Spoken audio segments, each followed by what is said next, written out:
नमस्कार, मी पंडित कैलास तुळशीदास महाराज रामदासी मंगरुळकर, शिवसमर्थ ज्योतिष बीड. व्हिडिओ यासाठी करत आहे की उद्या नवीन संवत्सराची सुरुवात होत आहे. बऱ्याच जणांच्या मनामध्ये शंका आहे की अमावस्या सूर्य उदयाला आहे, मग गुढीपाडवा कसा साजरा करावा किंवा गुढीचा उत्सव कसा करावा.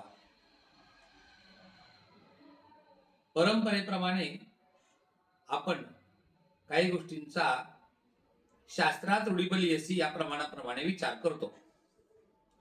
नियमाप्रमाणे विश्वावसुनाम संवत्सर जे आहे ते उद्या संपत आहे. उद्या सकाळी 6:54 अमावस्या आहे.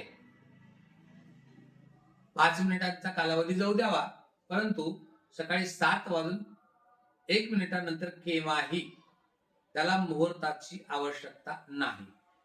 7:01 नंतर केव्हाही गुढी उभा करावी.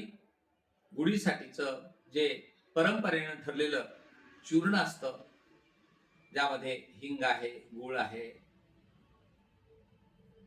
कडुनिंबाचा पाला आहे, हे चूर्ण घेण्याचं मूळ कारण हे असतं की परंपरेमध्ये आपल्या सगळीकडे सायंटिफिक रिझन बेस सगळी प्रमाणं दिलेली आहेत. फक्त आपल्या वेळेचा अभाव असतो.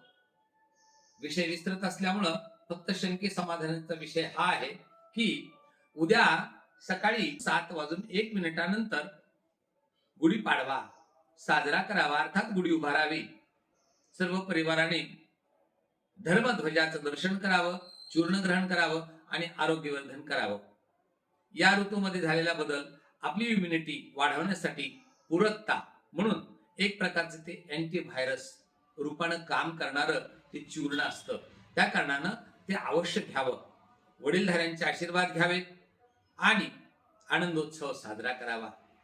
गुढीपाडव्याच्या नवीन वर्षाच्या तुम्हा सर्वांना हार्दिक हार्दिक शुभेच्छा. पुढील संवत्सर शके 1948 पराभव नाव संवत्सर असं त्याचं पुढच्या संवत्सराचं नाव आहे. पुनश्च एकदा गुढीपाडव्याच्या नवीन वर्षाच्या हार्दिक हार्दिक शुभेच्छा. धन्यवाद.